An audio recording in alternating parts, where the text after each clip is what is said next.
Greetings, this is Stratton Pollock, or Fred Stratton Pollock again. Hope you're having a good day. I want to help you out with the current problem we have with global warming. We're putting most of our efforts on reducing carbon dioxide. Remind you all that compared to allowing ozone to move through the atmosphere, compared to carbon dioxide removal or hydrocarbon removal, is the hydrocarbon removal is like using a feather to clean a floor, compared to using ozone, allowing ozone to move through the atmosphere, getting rid of all the catalytic converters and everything that prevents nitrogen oxide from being emitted from our vehicles and other machinery, is keeping the ozone at a very low level. Now, ozone is toxic if you put it into a room. But if ozone is allowed to move through the atmosphere, and we have get rid of a lot of the asphalt around our homes, businesses, and plant gardens near our homes and our offices, and have the soil exposed, that allows the ozone to come on down towards us on the earth and convert into oxygen. Let me also remind you that everything I say is absolutely true. As I said, I belong to one of three organizations: Orthodox Jews, Church of Jesus Christ of Latter-day Saints, or the Masonic group. Either one of those, if you're found to be telling a lie, it's not long after that you lose a lot of privileges, and it becomes very detrimental. So I assure that everything I say to you is truth. Another thing is that everything I've got going and presenting to you is actually inspired by the Lord God in heaven. So let me illustrate this by when I was first after I got while I was pursuing my bachelor's degree in physics. I was studying there, taking a course there at Duke University in Durham, and I went on a very nice date with a local girl, and she allowed me to, on our way home, to visit the grocery store, and I got a big can of meat, and I came home and I ate it and had a very full feeling. So I went ahead and had some tea, and it helped out to relieve that very full feeling. And this prompted me, with the Lord's help, that really we need to have something's going on with drinking the tea after eating this heavy meal of meat to help out my system.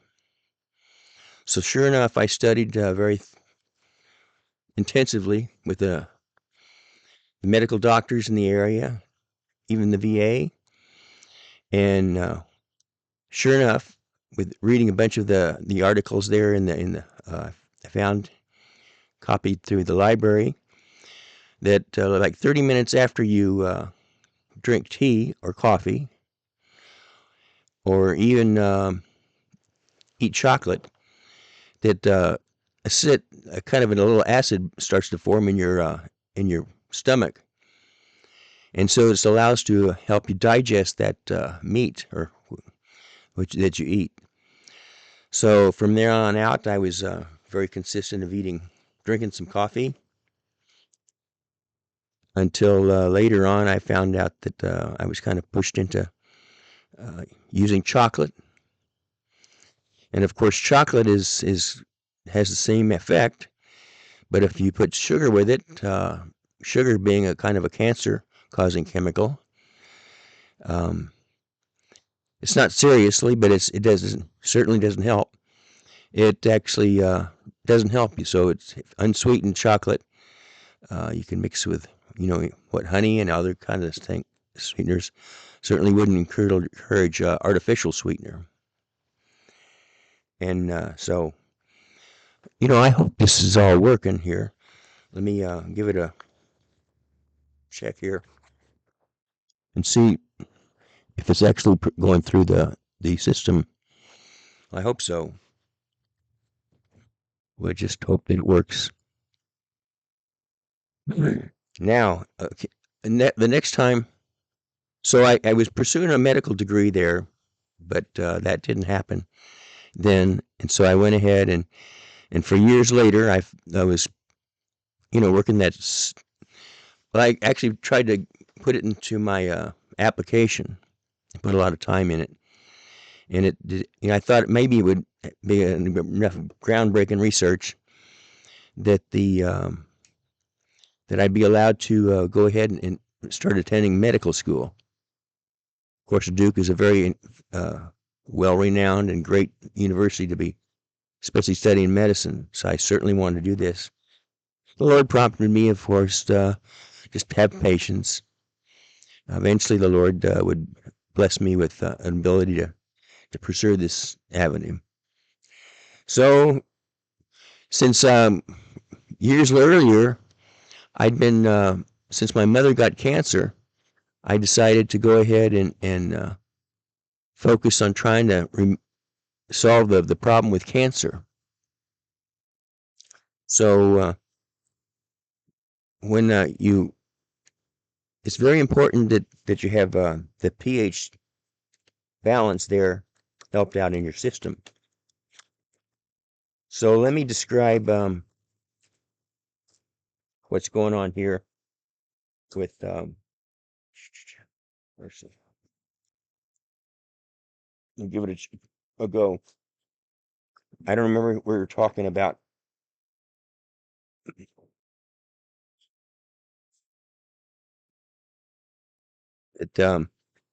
We're trying to say that when you get in your body, say a benzene ring,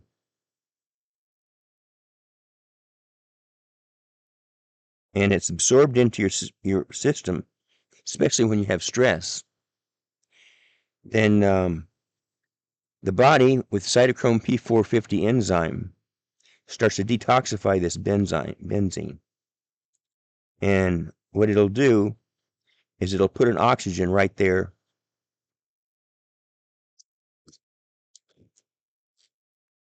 on this. Hopefully you can see this. See how it's trying to break that down? That's the mechanism of it. But it really doesn't help a lot unless with the pH being negative, no, very positive, because it gets in your system, kind of forms a kind of an acid, right? That's not what I said earlier. That was the findings. It comes in there and see that it also breaks that oxygen, so it helps that oxygen start to break down that benzene.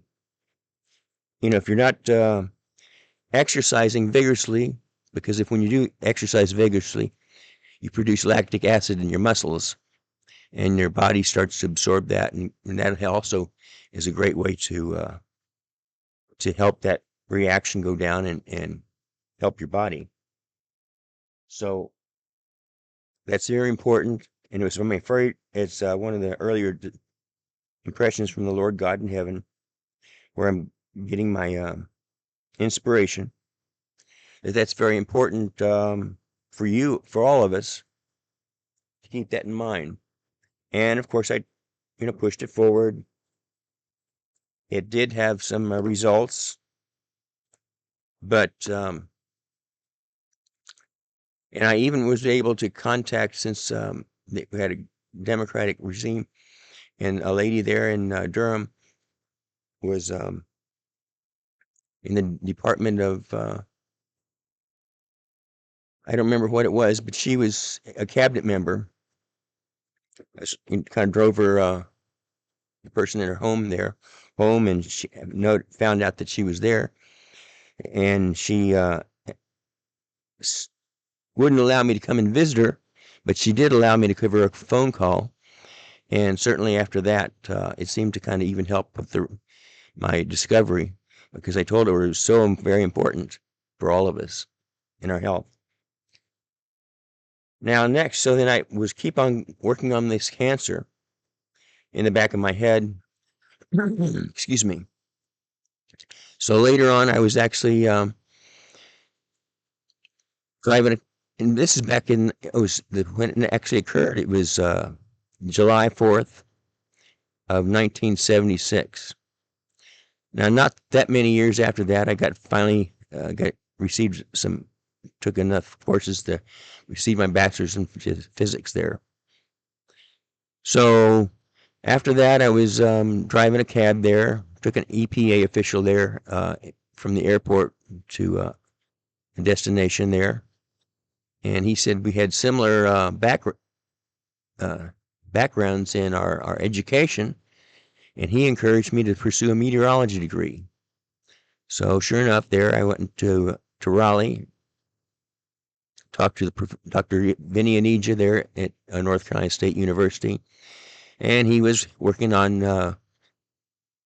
pollutants in the atmosphere, and he encouraged me to go ahead and give it a apply. And so eventually there I got into North Carolina State University, pursued my meteorology degree, and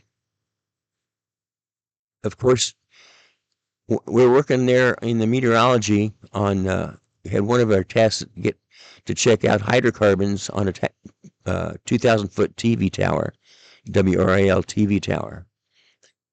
And we're getting some very unusual results in this TV tower. Very high concentrations.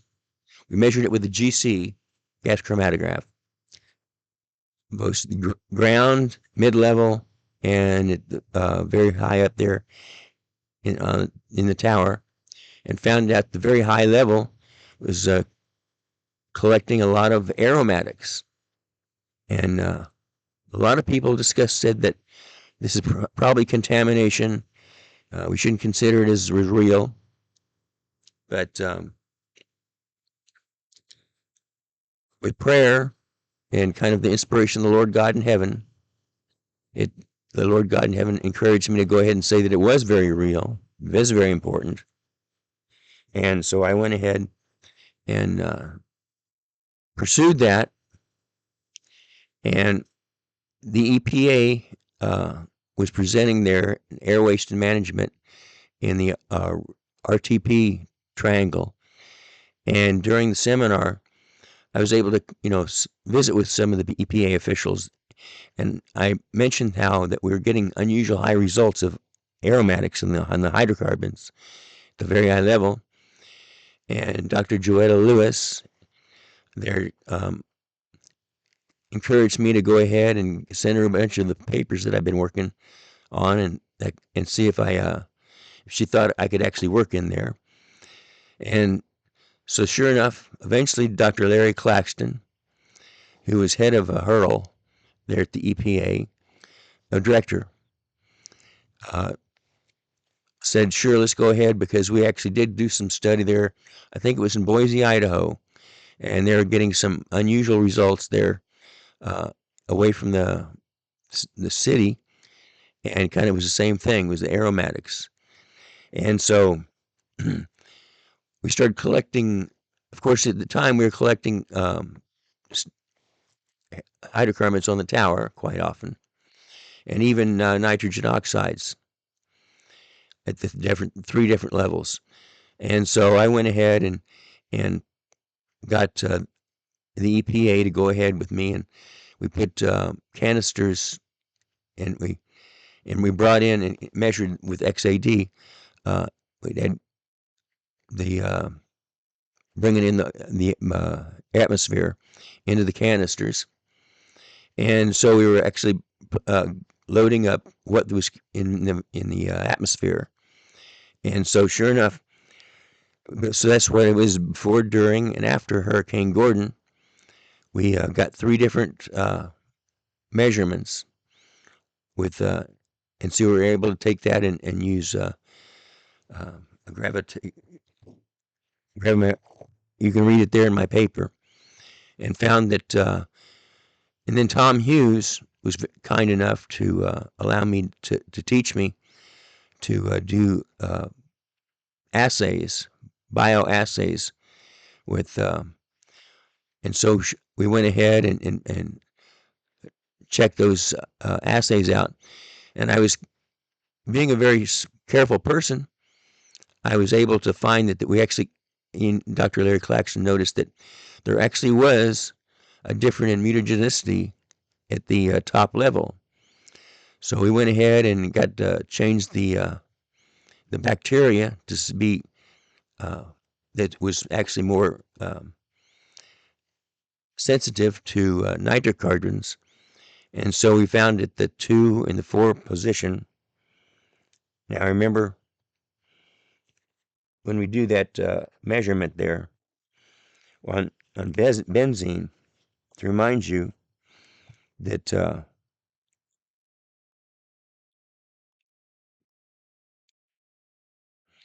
if you have oxygen, go in there and attach to the top there, even if it's OH or NO or whatever, at the 2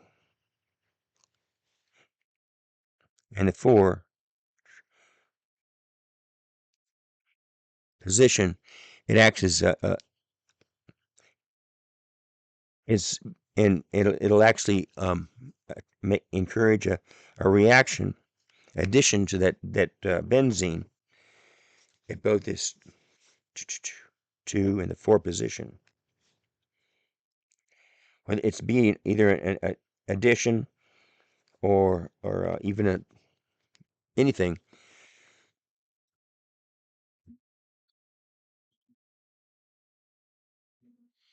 When that happens, it's actually more mutagenic. And so, of course, when the body gets in and takes off that oxygen, replaces that with it like an NO or even just nitrogen, it's even more powerful. So when you're stressed out, the and your body's not able to filter out these chemicals, this gets into your cells, and enough mutations, when your body's renewing its cells, can actually become more like a little bit more cancerous, and certainly that's not helpful. So that was kind of a focus of the study. And I'm going to go ahead and, so we did go ahead and publish the information there, and it's very well referenced, and it's called an observational based analysis of ozone trends, production for urban areas in North Carolina.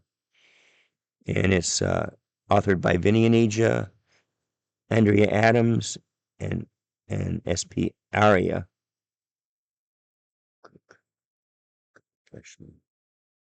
No, that's wrong.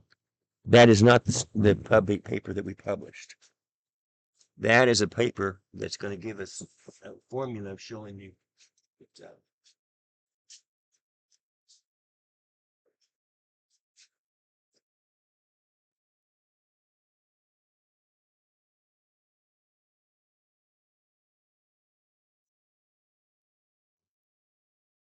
how that is going to give you a formula showing you how later on we could show to you how that ozone is helped by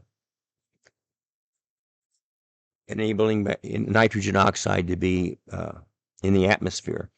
So that's why they decided to go ahead and use that formula to reduce nitrogen oxide to diminish the amount of ozone in the atmosphere. That's what was shown in that paper. Now, the paper that we published is called Chemical and Mutagenic Analysis of Volatile Organic Compounds in Raleigh air samples at 3 different elevations before, during, and after Hurricane Gordon. And this is authored by Fred Stratton DePollock, Vinny Anija, Thomas Hughes, and Larry P. Claxton. And as I said, it's very well referenced. And it shows the mutagenic analysis. And so, and it was thoroughly reviewed there. And so you can pretty much trust that what I'm telling you there, citing you in that paper, is verified by a lot of scientists. It enabled me to, so that with my thesis, we produced enabled me to get my thesis there, master's thesis in meteorology. And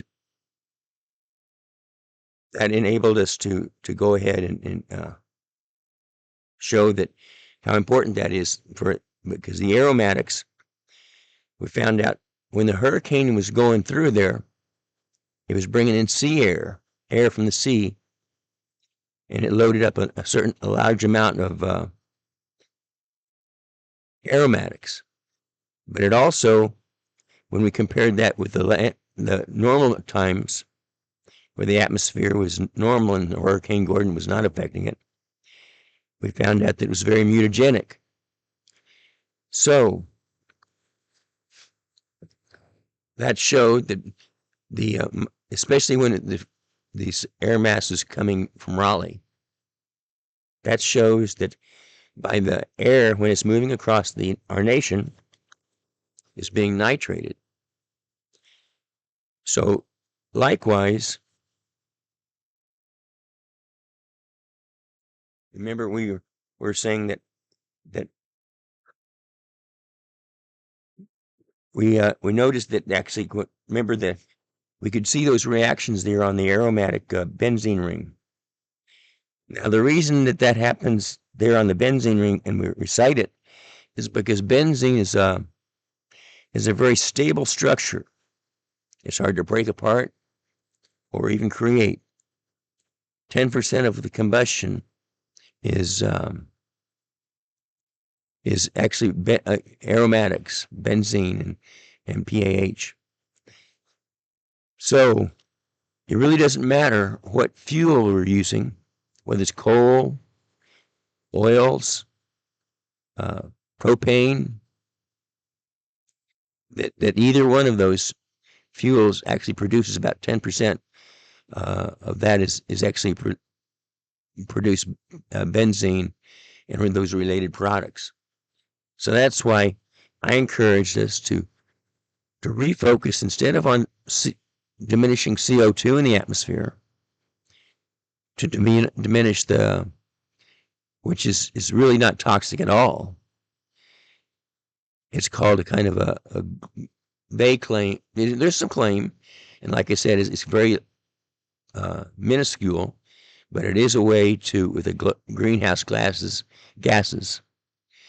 to just slightly diminish the amount of heating in the atmosphere compared with ozone. When it's circulated through the atmosphere, it's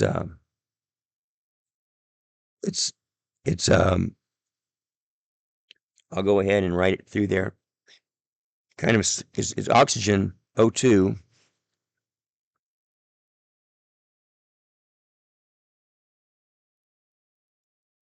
which is a very stable compound.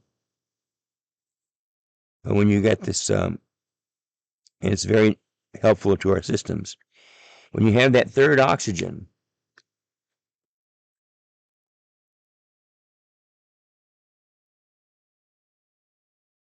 it swings around. Consider the oxygen O2 just be kind of like dance partners. I cited this earlier.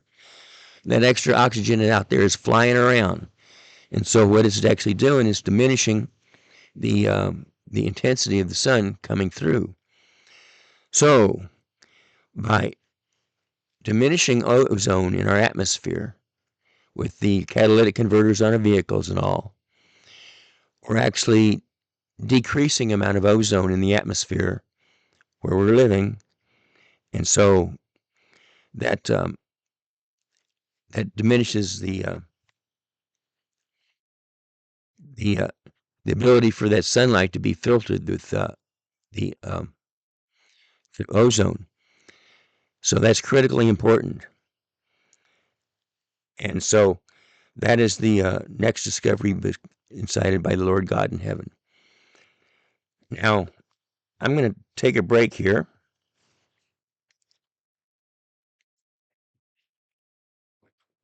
I hope it's good enough for you all. And I wish you the very best. I appreciate your efforts to notice this stuff, notice this great information, and make some great changes to what's going on in our atmosphere, And I thank you for your time, and see you for a little bit later. Thanks.